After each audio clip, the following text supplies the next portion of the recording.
Sir ಹೇಗಿದ್ದೀರಾ? ಚೆನ್ನಾಗಿದೆ sir. Thank you. ಚೆನ್ನಾಗಿದೆ, ಥ್ಯಾಂಕ್ ಯು. ಸರ್ ಪ್ರೊಡ್ಯೂಸರ್ ಆಗಿ ಈ ಥರ ಒಂದು ಕಥೆನ ಆಯ್ಕೆ ಮಾಡ್ಕೊಳ್ಳೋದು ತುಂಬ ಡಿಫ್ರೆಂಟ್. ತುಂಬ ಜನ ಈ ಥರ ಡಿಫ್ರೆಂಟಾಗಿ ಯೋಚನೆ ಕೂಡ ಮಾಡಿದ್ರೆ ನಾರ್ಮಲ್ ಕಮರ್ಷಿಯಲ್ ಸಿನಿಮಾ ಆ ಥರ ಯೋಚನೆ ಮಾಡ್ತಾರೆ.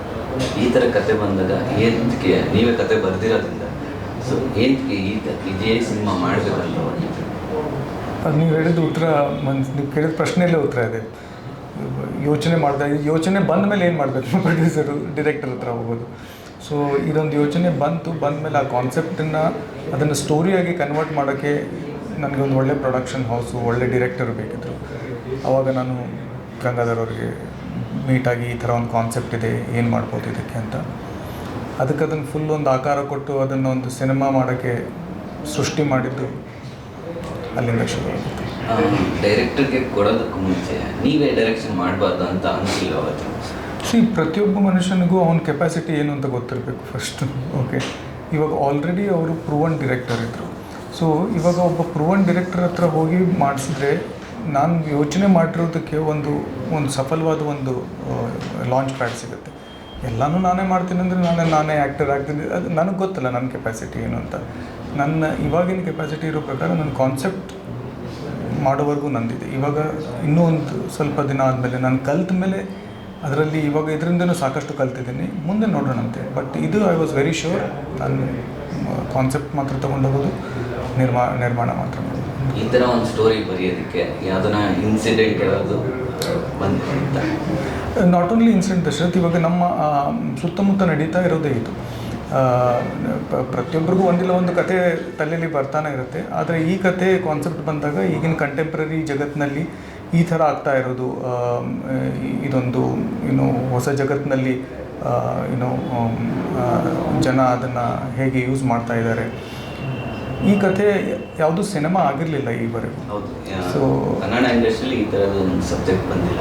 ಅಥವಾ ಅದಕ್ಕೆ ಜನರಿಗೂ ಸಿನಿಮಾ ಅಂತಂದರೆ ಒಂದು ಹೊಸತನ ಏನಿರಬೇಕು, ಅದರಲ್ಲಿ ಇಮೋಷ್ನಲ್ ಆ್ಯಂಗಲ್ಸ್ ಎಷ್ಟು ಬರೋಕ್ಕೆ ಸಾಧ್ಯ ಇದೆ. ಸೊ ಐ ಥಿಂಕ್ ಅದರಿಂದನೇ ಅದು ಹುಟ್ಕೊಂಡಿದ್ದು ಅವಾಗ. ಯಾಕಂದರೆ ನಾನೇ ಸ್ವತಃ ಈ ಥರ ಸಿನಿಮಾ ನೋಡಿರಲಿಲ್ಲ. ನಾನಂದೇ ಇದು ಕಾನ್ಸೆಪ್ಟ್ ಚೆನ್ನಾಗಿದೆ, ಇದನ್ನು ಮಾತಾಡಿ ನೋಡುವ, ಇವಾಗ ಇಲ್ಲಿವರೆಗೂ ಬಂದಿದೆ. ಸರ್, ಈ ಥರ ಒಂದು ಕತೆ ಬಂದಾಗ ಆ್ಯಸ್ ಅ ಡೈರೆಕ್ಟರ್ ಆಗಿ ಎಷ್ಟು ಚಾಲೆಂಜಿಂಗ್ ಅನ್ನಿಸ್ತು. ಬಟ್ ಈ ಕತೆ ಆಯ್ಕೆ ಮಾಡ್ಕೊಳ್ಳಿಕ್ಕೆ ಒಂದು ಕಾರಣ ಕತೆ ಆಯ್ಕೆ ಮಾಡಿಕೊಳ್ಳಿಕ್ಕೆ ಹೊಸತನ. ಸೊ ಸಿನಿಮಾ ಅಂದರೆ ಒಂದೇನೋ ಹೊಸದಿರಬೇಕು ಅಂತ ನಾನು ನಂಬಿರೋದು. ಸಿನಿಮಾ ಆ ಹೊಸತನ ಇದರಲ್ಲಿ ಕಥೆಯಲ್ಲಿ ನನಗೆ ಅಂದರೆ ಕಾನ್ಸೆಪ್ಟಲ್ಲಿ ಅದು ಕಾಣ್ತು. ಕತೆ ಮಾಡಲಿಕ್ಕೆ ಟೈಮ್ ತೊಗೊಂತು. ಯಾಕಂದರೆ ಕತೆ ಮಾಡೋದು ಅಷ್ಟು ಈಸಿ ಅಲ್ಲಲ್ಲ. ಅದು ಕನ್ವಿನ್ಸಿಂಗ್ ರೀತಿಯಲ್ಲಿ ಕತೆ ಮಾಡೋದು ಈಸಿ ಅಲ್ಲ. ಸೊ ಅದಕ್ಕೋಸ್ಕರ ಅದಕ್ಕೆ ಒಂದು ಸ್ವಲ್ಪ ಟೈಮ್ ತೊಗೊಂತು. ಬಟ್ ನೀವು ಹೇಳ್ದಂಗೆ ಹೊಸತನ ಅಟ್ರ್ಯಾಕ್ಟ್ ಮಾಡಿದ್ದು. ಬಟ್ ನನ್ನ ಬ್ಯಾಕ್ ಆಫ್ ಮೈಂಡ್ ನನಗೆ ಅನ್ನಿಸ್ತಾ ಇತ್ತು, ಇದಕ್ಕೆ ಜಸ್ಟಿಸ್ ಮಾಡೋಕ್ಕಾಗುತ್ತೋ ಇಲ್ವೋ ಅಂತ. ಯಾಕಂದರೆ ಬರೀ ಟೆಕ್ನಿಕಲ್ ಫಿಲ್ಮ್ ಆಗಿಬಿಟ್ರೆ ಜನಕ್ಕೆ ಅದು ಏನು ಯೂಸ್ ಇಲ್ಲ. ಎಮೋಷನಲ್ ಟಚ್ ಆದರೆ ಮಾತ್ರ ಚೆನ್ನಾಗಿ ಕನೆಕ್ಟ್ ಆಗೋದು. ಆ ಹೆದರಿಕೆ ಒಂದಿತ್ತು ಸ್ಕ್ರೀನ್ ಪ್ಲೇ ಮಾಡುವಾಗ. So as much as possible emotionally grounded ಇಡಲಿಕ್ಕೆ ಟ್ರೈ ಮಾಡಿದ್ದೀವಿ ಸ್ಕ್ರೀನ್ ಪ್ಲೇ. ಸೊ ನೋಡಿದ ಮೇಲೆ ಆಡಿಯನ್ಸ್ ಹೇಳಬೇಕು ಅವ್ರಿಗೆ ಅನ್ನಿಸ್ತಿದೆ ಅಂತ. ಹೊಸತನ ಅನ್ನೋ ಒಂದು ಕಾರಣ. ಬಟ್ ಈ ಥರ ಒಂದು ಇನ್ಸಿಡೆಂಟ್ ಕೂಡ ಆಗುತ್ತೆ. ಗೇಮ್ ಆಡ್ತಾ ಎಷ್ಟು ಅದು ಮೆಂಟಲಿ ಡಿಸ್ಟರ್ಬ್ ಆಗೋದು. ಹೌದು, ಎಷ್ಟೋ ಜನ ಸೂಸೈಡ್ ಕೂಡ ಮಾಡ್ಕೊಂಡಿದ್ದಾರೆ. ಹೌದು. ಸೊ ಅದೆಲ್ಲನೂ ನೆನಪು ಬಂದು ಮಾಡ್ಕೊಂಡಿದ್ದೆ ಆ ಥರದ್ದೆಲ್ಲ ಇಲ್ಲ. ಈಗ ಇವ್ರು ಕಾನ್ಸೆಪ್ಟ್ ತೊಗೊಂಡು ಬಂದ ಮೇಲೆ ನಾನು ರಿಸರ್ಚ್ ಸ್ಟಾರ್ಟ್ ಮಾಡಿದೆ. ಯಾಕಂತಂದರೆ ನಾವು ಬೇರೆ ಜನ್ರೇಷನಲ್ಲಿ ನಾವು ಆನ್ಲೈನ್ ಗೇಮ್ ಎಲ್ಲ ಆಡಲ್ಲ. ಸೊ ಈಗ ನಮ್ಗಿಂತ 20 ವರ್ಷ ಚಿಕ್ಕವರೇ ಅದನ್ನು ಗೇಮಿಂಗ್ ಎಲ್ಲ ಅಲ್ಲಿರೋದು. ಹೀಗಾಗಿ ಆ ವರ್ಲ್ಡ್ ಅರ್ಥ ಮಾಡ್ಕೊಳ್ಳಿಕ್ಕೆ ಸ್ವಲ್ಪ ಟೈಮ್ ಹಿಡಿತು. ನಾನು ಇಡೀಸ್ ಎಲ್ಲ ಯಂಗ್ಸ್ಟರ್ಸ್ ಎಲ್ಲರೂ 20ಸಲ್ಲಿದ್ದಾರೆ. ಸೊ ಅವ್ರ ಜೊತೆ ಕೂತ್ಕೊಂಡು ಏನೇನು ನಡೀತಾ ಇದೆ ಅಂತ ರಿಸರ್ಚ್ ಮಾಡಿದಾಗ ಇದೆಲ್ಲ ನಡೀತಾ ಇತ್ತು. ತುಂಬ ವಿಷಯಗಳು ನಡೀತಾ ಇತ್ತು ಸೊಸೈಟಿಯಲ್ಲಿ. ಅದೇ ಟೈಮಲ್ಲಿ ಮಂಗಳೂರಲ್ಲಿ ಒಂದು ಇಂಥ ಇನ್ಸಿಡೆಂಟ್ ಆಗಿತ್ತು, ರಿಯಲ್ ಇನ್ಸಿಡೆಂಟ್ ಆಗಿತ್ತು. ಈಗ ರೀಸೆಂಟಲ್ಲಿ ಮೆಟಾವರ್ಸಲ್ಲೂ ಒಂದು ಅಸಾಲ್ಟ್ ಕೇಸು ಆಗಿದೆ. ಮೆಟಾವರ್ಸಲ್ಲಿ ಆ ಹುಡುಗಿ ಹೋಗಿ ಕಂಪ್ಲೇಂಟ್ ಮಾಡಿದ್ದಾಳೆ, ನನ್ನ ಮೇಲೆ ಅಸಾಲ್ಟ್ ಆಗಿದೆ ಅಂತ. ಸೊ ಇವನ್ನೆಲ್ಲ ಒಂದು ಸ್ವಲ್ಪ ಸ್ಟಡಿ ಮಾಡಿದಾಗ ಗೊತ್ತಾಯಿತು, ಓಕೆ ಇದು ನಡೀತಾ ಇದೆ ಅಂತ. ಈಗ ಇಲ್ಲದೆ ಇರೋದನ್ನು ಸುಮ್ಮನೆ ತೋರಿಸ್ಬಿಟ್ರೆ ಆಡಿಯನ್ಸ್ ಒಂದೊಂದು ಸಲ ಒಪ್ಪಲ್ಲ. ರಿಯಲಿಸ್ಟಿಕ್ ಆಗಿ ಅವರು ಒಂದು ಕಡೆ ಎಲ್ಲೋ ಕೇಳಿರ್ಬೇಕು ಇದನ್ನು. ಅದನ್ನು ನಾವು ನೀಟಾಗಿ ತೋರಿಸಿದರೆ ಅವ್ರಿಗೆ ನಂಬಿಕೆ ಬರುತ್ತೆ. ಓಕೆ ಹೌದಪ್ಪ, ನಾನು ಕೇಳಿದ್ದೆ, ಇಲ್ಲಿದೆ ಇದು ಅಂತ. ಸೊ ಅದು ಒಂದು ಥಾಟ್ ಇತ್ತು ಬ್ಯಾಕ್ಗ್ರೌಂಡಲ್ಲಿ. ಅದೊಂದು ರಿಸ್ಕ್ ನೀವು ಕೇಳ್ದಂಗೆ ಇತ್ತು ಆಲ್ವೇಸ್. ತಗೋಬೇಕಾ ಬೇಡವಾ, ಹೇಗೆ ಇದನ್ನು ಡೀಲ್ ಮಾಡೋದು ಅಂತ. ನಿಂಗೆ ಈ ಥರ ಏನೋ ಥಾಟ್ಸ್ ಬಂದಿತ್ತು ಕತೆ ಬರಿಬೇಕಾದ್ರೆ, ಇಲ್ಲ ಜಸ್ಟ್ ಹಾಗೆ ಬರ್ದಿದ್ದ ಸ್ಟೋರಿ ಬೇಸ್? ನನಗೆ ಈ ಸ್ಪೇಸನ್ನು ನಾನು ತುಂಬ ಕ್ಲೋಸ್ ಆಗಿ ನೋಡ್ತಾ ಇದ್ದೆ. ಸೊ ಇದು ಯಾಕಂದರೆ ನಾವು ಹುಟ್ಟಿದ ಜನ್ರೇಷನ್ನಲ್ಲಿ ಅವಾಗಿನ್ನೂ ಟಿ ವಿ ಸಹ ಬಂದಿರಲಿಲ್ಲ, ಕರೆಕ್ಟ್. ಸೊ ಗೆಜೆಟ್ಸ್ ಅಂದರೆ ಗೊತ್ತಿರಲಿಲ್ಲ ಏನು ಅಂತ. ಸೊ ಇದನ್ನು ಶುರು ಮಾಡಿದಾಗ ನಾನು ಬಾಂಬೆನಲ್ಲಿ ಕೆಲಸ ಮಾಡ್ತಾಯಿದ್ದೆ. ಲೋಕಲ್ ಟ್ರೈನ್ನಲ್ಲಿ ಮುಂಚೆ ಜನ ಅಕ್ಕಪಕ್ಕ ಕೂತ್ಕೊಂಡು ಒಬ್ರಿಗೊಬ್ರು ಮಾತಾಡಿಕೊಂಡು ನ್ಯೂಸ್ ಪೇಪರು. ಸೊ ಒಂದು ದಿವಸ ನಾನು ನೋಡಿದೆ ನ್ಯೂಸ್ ಪೇಪರ್ ಇಲ್ಲವೇ ಇಲ್ಲ. ಅಂದರೆ ಆ ಥರದೊಂದು ಸೀನ್ ನೋಡಿದಾಗ ಎಲ್ಲರ ಕೈಯಲ್ಲಿ ಮೊಬೈಲ್ ಇದು. ಆವಾಗ ನನಗೆ ತಲೆಯಲ್ಲಿ ಏನು ಬಂತ ಐಡಿಯಾ ಅಂತಂದರೆ, ಜನ ಇನ್ನೂ ಮತ್ತೊಬ್ಬರನ್ನ ಕನೆಕ್ಟ್ ಮಾಡೋಕ್ಕೆ ನೋಡ್ತಾ ಇದ್ದಾರೆ, ಪಕ್ಕದವ್ರನ್ನ ಕನೆಕ್ಟ್ ಮಾಡ್ತಾ ಇದ್ದಾರೆ. ಇವರು ಏನು ವರ್ಚುವಲ್ ಇದರಲ್ಲಿ ಕನೆಕ್ಷನ್ನಲ್ಲಿ people still want connections. It could be anybody, known person, unknown person. So ಹಾಗೆ ಆಮೇಲೆ ನಾನು ಗೇಮ್ನಲ್ಲಿ ಜಾಸ್ತಿ ರಿಸರ್ಚ್ ಮಾಡೋಕ್ಕೆ ಶುರು ಮಾಡಿದೆ. ಅದು ಗ್ರಾಫಿಕ್ಸ್ ಎಲ್ಲ ನನಗೆ ತುಂಬ ಅಟ್ರಾಕ್ಟ್ ಆಯಿತು. ಇವಾಗ ನಾನೇ ಆಡ್ತಾ ಕೂತ್ರು ನನಗೆ ಅನ್ಸುತ್ತೆ ಅದನ್ನು ಕಂಟಿನ್ಯೂಸ್ ಆಡ್ತಾನೆ ಕೊಡಬೇಕು, ಅದೊಂದು ಬೇರೆ ಲೋಕನೇ ಅದು ಅದರಲ್ಲಿ ಅಂತ. ಸೊ ಅದರಲ್ಲಿ ಒಂದು ಕತೆ ಹುಟ್ಕೊಳ್ತು. ಸೊ ಅವಾಗ ಈ ಥರ ಯಾರ್ದಾರ ಜೊತೆಗಾದರೆ, ಇದರಲ್ಲಿ ಈ ಥರ ಆದರೆ, ಈ ಪ್ರಿಮೈಸಸ್ಸನ್ನು ಇದೊಂದೇನೋ ನನಗೆ ಒಂದು ಇಂಟ್ರೆಸ್ಟಿಂಗ್ ಅನಿಸ್ತು. ಸೊ ಅದ್ರಾಗ ಅದನ್ನು ಡೆವಲಪ್ ಮಾಡ್ತಾ ಹೋಗ್ತೀನಿ. ಸ್ಕ್ರೀನ್ ಪ್ಲೇ ಮಾಡೋದಕ್ಕೂ ನೈಜವಾಗಿ ಸಿನಿಮಾ ಶೂಟಿಂಗ್ ಮಾಡೋದಕ್ಕೆ ತುಂಬ ವ್ಯತ್ಯಾಸ ಇರುತ್ತೆ. ನಿಮ್ಮ ಕತೆ ಬರೆದಾಗ ನೈಜವಾಗಿ ಶೂಟ್ ಮಾಡಬೇಕಾದ್ರೆ ಎಷ್ಟೆಲ್ಲ ಚಾಲೆಂಜಿಂಗ್ ಅನಿಸ್ತು, ಮತ್ತು ಈ ಗೇಮ್ ರಿಲೇಟೆಡ್ ಅದೆಲ್ಲ ಸಿಚುವೇಶನ್, ಗ್ರಾಫಿಕ್ಸ್ ಎಲ್ಲ ಹೇಗೆ ಅರೇಂಜ್? ಹೌದು. ಸೊ ಸ್ಕ್ರೀನ್ ಪ್ಲೇ ಒಂದು ಮಾಡಿಬಿಡ್ತೀವಿ. ಬಟ್ ನಾವು ಏನು ಮಾಡಿದ್ವಿ, ಒಂದು ಸ್ಟೆಪ್ ಇತ್ತು ಇನ್ ಬಿಟ್ವೀನು. ಸ್ಕ್ರೀನ್ ಪ್ಲೇ ಮಾಡಿದ್ಮೇಲೆ ನಾವು ವರ್ಕ್ಶಾಪ್ ಮಾಡಿದ್ವಿ. ಒಂದು 20-25 ಡೇಸು ವರ್ಕ್ಶಾಪ್ ಮಾಡಿದ್ವಿ. ಆ ವರ್ಕ್ಶಾಪಲ್ಲಿ ಆಲ್ಮೋಸ್ಟ್ ಎಲ್ಲ ಕ್ಯಾರೆಕ್ಟರ್ಸು ತಮ್ಮ ಕ್ಯಾರೆಕ್ಟರಲ್ಲಿ ಆಲ್ರೆಡಿ ಮೆಂಟಲಿ ಹೋಗಿಬಿಟ್ಟಿದ್ರು. ಸೊ ಹೀಗಾಗಿ ಸೆಟ್ಟಲ್ಲಿ ನಾನು ಕನ್ವಿನ್ಸ್ ಮಾಡೋ ಪ್ರಶ್ನೆ ಬರಲಿಲ್ಲ, ಈ ಕ್ಯಾರೆಕ್ಟರ್ ಹೀಗೆ ಅಂತ. ಬಟ್ ಸೆಟ್ಸಲ್ಲಿ ಅದರದ್ದೇ ಆದ ಚಾಲೆಂಜ್ಗಳಿರುತ್ತೆ. ಲೈಟಿಂಗ್ ಚಾಲೆಂಜ್ ಇರುತ್ತೆ, ಪ್ಲೇಸದ ಚಾಲೆಂಜ್ ಇರುತ್ತೆ, ಆರ್ಟ್ ವರ್ಕ್ ಚಾಲೆಂಜ್ ಇರುತ್ತೆ. ಇವನ್ನೆಲ್ಲ ಒಂದು ಸ್ವಲ್ಪ ನೀಟಾಗಿ ಪ್ಲ್ಯಾನ್ ಮಾಡಿದ್ವಿ. ಯಾವ ಲೊಕೇಶನ್, ಯಾವಾಗ, ಏನು ಶೆಡ್ಯೂಲು. ಸೊ ಚಾಲೆಂಜಸ್ ಇತ್ತು. ಬಟ್ ಸ್ಕ್ರೀನ್ ಪ್ಲೇಯಲ್ಲಿ ಏನೇನು ನಾವು ಬರೆದಿದ್ವಿ ಅದೆಲ್ಲ ನಮಗೆ ಹೊರಗೆ ತರೋಕ್ಕಾಯಿತು. ಸರ್, ಗ್ರಾಫಿಕ್ಸ್ ಬಂದರೆ ಟೆಕ್ನಿಷಿಯನ್ ಯಾರು ವರ್ಕ್ ಮಾಡಿದ್ರು? ಹೌದು, ಅದು ಆನಂದ್ ಅವರು ಅದರಲ್ಲಿ ಆ್ಯಕ್ಟಿವ್ಲಿ ಇನ್ವಾಲ್ವ್ ಆಗಿದ್ದರು. ನಾನೇನು ಮಾಡ್ತಾಯಿದ್ದೆ, ನನಗೆ ಯಾವ ಸೀನ್ ಬೇಕು ಅದನ್ನು ಅವ್ರಿಗೆ ಹೇಳಿದ್ದೆ. ಈ ಸೀನ್ ಆ್ಯನಿಮೇಷನ್ ಬೇಕು, ಯಾಕಂದರೆ ನಾವು ಒಂದು ಗೇಮ್ ಡೆವಲಪ್ ಮಾಡಬೇಕಾಯ್ತು. ಈಗಿರೋ ಗೇಮ್ಸನ್ನು ನಾವು ಯೂಸ್ ಮಾಡೋಕ್ಕಾಗಲ್ಲ, ಇದು ಕಾಪಿರೈಟ್ ಇಶ್ಯೂ ಆಗಿಬಿಡುತ್ತೆ. ಸೊ ನಾವೊಂದು ಗೇಮ್ ಡೆವಲಪ್ ಮಾಡಬೇಕಾಗಿತ್ತು. ಆ ಗೇಮಲ್ಲಿ ಆ ಪರ್ಟಿಕ್ಯುಲರ್ ಸೀನ್ಸ್ ನಮಗೆ ಬೇಕಾಗಿತ್ತು, ಯಾಕಂದರೆ ನಾವು ಇರೋದನ್ನು ಯೂಸ್ ಮಾಡೋಕ್ಕಾಗಲ್ಲ.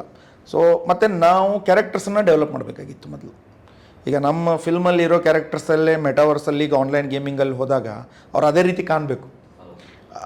ಇಲ್ಲಿ 20 ಇಯರ್ಸ್ ಇದ್ದವನು ಅಲ್ಲಿ 40 ಇಯರ್ಸಿಗೆ ನಾವು ಮ್ಯಾಪ್ ಮಾಡೋಕ್ಕಾಗಲ್ಲ. ಸೊ 20 ಇಯರ್ ಓಲ್ಡ್ ಒಂದು ಕ್ಯಾರೆಕ್ಟರ್ ಕ್ರಿಯೇಟ್ ಮಾಡಬೇಕಾಯಿತು. ಸೊ ಅದನ್ನು ಆನಂದ್ ಅವರು ಮೋಸ್ಟ್ಲಿ ಟೇಕ್ ಕೇರ್ ಮಾಡಿದರು. ಎಲ್ಲ ಅವರೇ ಇವರು ಗೇಮರ್ಸ್ ಜೊತೆ, ಅಂದರೆ ಡೆವಲಪರ್ಸ್ ಜೊತೆ ಎಲ್ಲ ಮಾತಾಡ್ತಾಯಿದ್ರು. ನಾನೇನಿದ್ರು ಸಜೆಷನ್ ಕೊಡ್ತಾಯಿದ್ದೆ, ಇದು ವರ್ಕ್ ಆಗ್ತಾಯಿದೆ, ಇದು ವರ್ಕ್ ಆಗ್ತಿಲ್ಲ ಅಂತ. ಸೊ ಆನಂದ್ ಅಡಿಷ್ನಲಿ ಅದಕ್ಕೆ ಆ್ಯಡ್ ಮಾಡ್ಬೋದು, ಹೇಗೆ ಆಯಿತು ಎಲ್ಲ. ಇದಕ್ಕೆ ಗ್ರಾಫಿಕ್ಸ್ ಬೇಕಾದ್ರೆ ಫಸ್ಟ್ ಕಾನ್ಸೆಪ್ಟ್ ಬಂತು, ಕಥೆ ಎಲ್ಲ ಆದಮೇಲೆ ಗ್ರಾಫಿಕ್ಸ್ ಎಲ್ಲಿಂದ ತರೋದಂಥದ್ದೊಂದು ಚಾಲೆಂಜ್ ಇತ್ತು.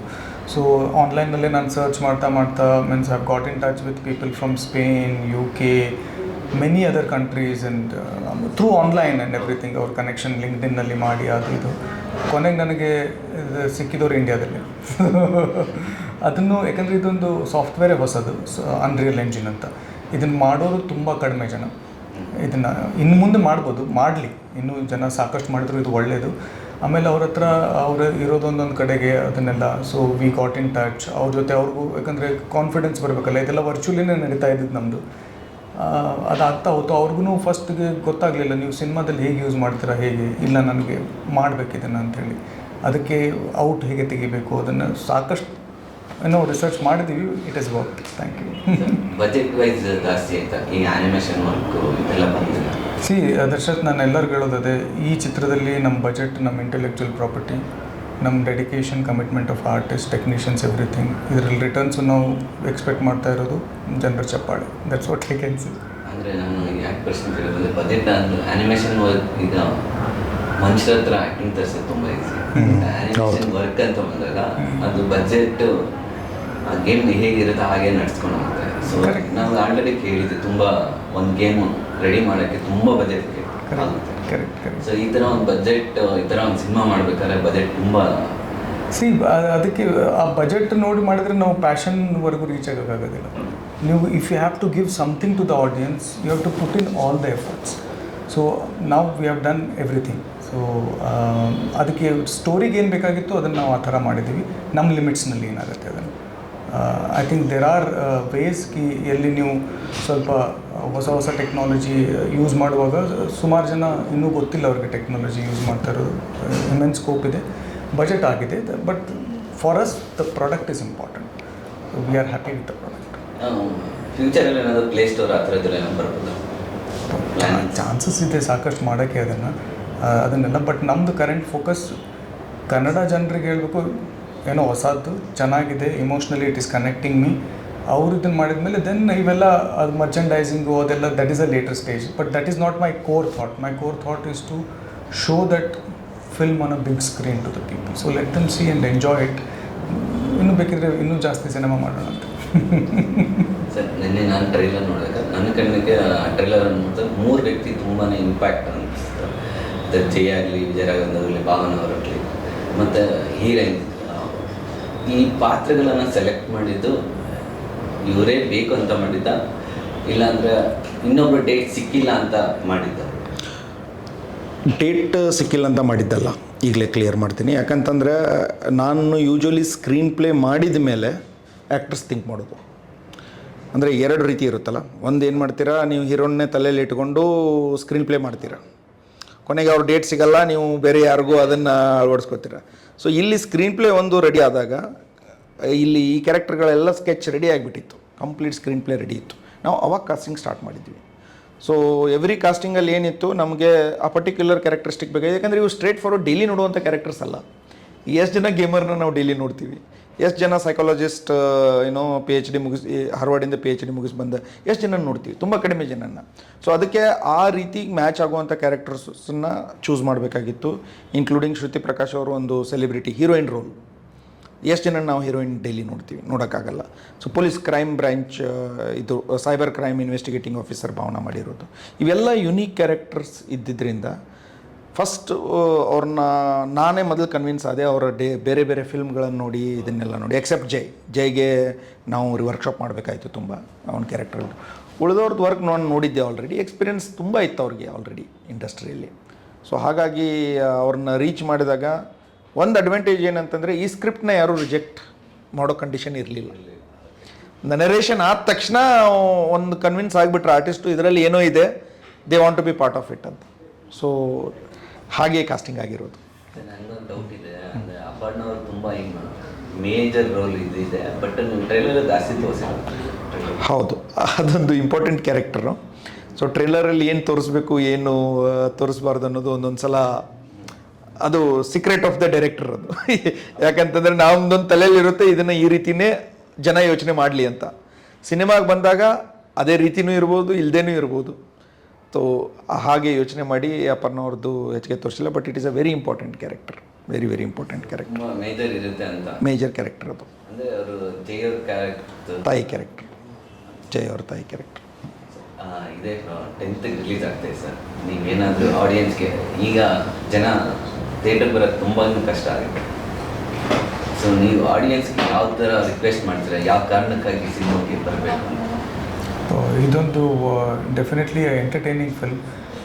2 hours will be well spent. ನೀವು ಹೊರಗಡೆ ಬಂದಾಗ ಒಂದು ಒಳ್ಳೆ ಎಕ್ಸ್ಪೀರಿಯೆನ್ಸ್ ಬರುತ್ತೆ, ಒಂದು ಒಳ್ಳೆ ಸಿನಿಮಾ ನೋಡಿದ ಎಕ್ಸ್ಪೀರಿಯೆನ್ಸ್. ಖಂಡಿತ ಇಷ್ಟೊಂದು ಮಲ್ಟಿಪ್ಲೆಕ್ಸಸ್ ಎಲ್ಲ ಇದೆ, ಜನರು ಹೋಗ್ತಾ ಇರ್ತಾರೆ. ಈ ಒಳ್ಳೆ ಸಿನಿಮಾ ಇದ್ದರೆ ಜನ ಹೋಗ್ತಾರೆ ಅನ್ನೋ ನಂಬಿಕೆ ನಮಗೆ ಡೆಫಿನೆಟ್ಲಿ ಇದೆ. So you should give it a try. ಒಂದು ಸರ್ತಿ ಹೋಗಿ ನೋಡಿ ಅದನ್ನು. So cinema is an experience. ನೀವು ಮುಂದೆ ಬೇಕಂದರೆ OTTಯಲ್ಲಿ ನೋಡ್ಬೋದು. ಈ ಸಿನಿಮಾ ನೋಡ್ಲಿಕ್ಕೆ ಆಗಲ್ಲ ಅಂತಲ್ಲ, ಬಟ್ ಈಗ ಏನು ವರ್ಕ್ ಮಾಡಿದ್ದೀವಿ ಅದನ್ನು ಸಿನಿಮಾಗೋಸ್ಕರ ಮಾಡಿದ್ದೀವಿ. ನಮ್ಮದು ಅಟ್ಮಾಸ್ ಮಿಕ್ಸ್ ಇರ್ಬೋದು, ಪ್ಲಸ್ ವಿಜುವಲ್ಸ್ ನಾವು ಹೇಗೆ ಕ್ರಿಯೇಟ್ ಮಾಡಿದ್ದೀವಿ, ಇನ್ಕ್ಲೂಡಿಂಗ್ ದ ಆ್ಯನಿಮೇಷನ್ಸ್, ಅವೆಲ್ಲ ಒಂದು ಸಲ ನೀವು ಬಿಗ್ ಸ್ಕ್ರೀನಲ್ಲಿ ನೋಡಿದರೆ ಅಂದರೆ you will have that experience. ಆ ಕಂಪ್ಲೀಟ್ ಎಕ್ಸ್ಪೀರಿಯೆನ್ಸ್, ಒಂದು ಕಂಪ್ಲೀಟ್ ಮೀಲ್ ಎಕ್ಸ್ಪೀರಿಯೆನ್ಸ್ ಅಂತಾರಲ್ಲ, ಆ ರೀತಿ ಒಂದು ಎಕ್ಸ್ಪೀರಿಯೆನ್ಸ್ ಆಗುತ್ತೆ. ಅದಕ್ಕೆ ಥಿಯೇಟ್ರಲ್ಲೇ ನೋಡಿ. ಸೊ ಟ್ರೇಲರ್ ನಿಮ್ಗೆ ಲೈಕ್ ಆಗಿದ್ದರೆ ಥಿಯೇಟ್ರಲ್ಲೇ ನೋಡಿ ಬಂದೊಂದು. ಆಮೇಲೆ ಒಂದು 10 ಜನಕ್ಕೆ ಹೇಳಿ ಚೆನ್ನಾಗಿದೆ ಹೋಗಿ ನೋಡಿ ಅಂತ. ಯಾಕಂದರೆ word of mouth is the most powerful. 10ನೇ ತಾರೀಕುವರೆಗೂ ನಾನು ಏನಾದರೂ ಮಾತಾಡ್ಬೋದು, ಬಟ್ 10ನೇ ತಾರೀಕು ನಂತರ ಜನ ಏನು ಮಾತಾಡ್ತಾರೆ ಅದು ಮ್ಯಾಟರ್ ಆಗೋದು. ನಿಮಗೂ ಚೆನ್ನಾಗಿ ಅನಿಸಿದರೆ ಒಳ್ಳೇದು ಮಾತಾಡಿ, ಇಲ್ಲಾಂದರೆ ಇಟ್ಸ್ ಓಕೆ, ನಡೆಯುತ್ತೆ. ಈಗ ಈ ಇಯರ್ ಬಂದೆ ಆಗಲಿಲ್ಲ 5 ತಿಂಗಳಾಯ್ತು. ಒನ್ ಆಫ್ ದ ಬೆಸ್ಟ್ ನಾನು ನೋಡಿದೆ, ಹೊಸತ ನಾನು ಟ್ರೈಲರ್ ನೋಡಿದ್ದು ಬೆಸ್ಟ್ ನಾನು ನೋಡಿದ್ದು. Thank you. ಸೊ ಅದೇ ಹೋಪಲ್ಲಿ ಥಿಯೇಟ್ರಲ್ಲೂ ಅದೇ ಎಕ್ಸ್ಪೆಕ್ಟೇಷನ್ ಮಾಡ್ತಾ ಇದ್ದೀನಿ. ಎಸ್, ಯಾಕಂದ್ರೆ ನೀವೆಲ್ಲ ಮೊದಲೇ ನೋಡೋದು, ಪ್ರಿವಿಯಸ್ ಡೇನೇ ನೋಡ್ತೀರಾ. ಸೊ ನೋಡಿದ ಮೇಲೆ ಹೇಳಿ ನನಗೂ ಪರ್ಸ್ನಲ್ ಆಗಿ ಏನೇನು ನಿಮಗೇನು ಅನ್ನಿಸ್ತು ಅಂತ. I am excited to show the film ಎಲ್ರಿಗೂ. Okay, thank you. Thank you Darshan.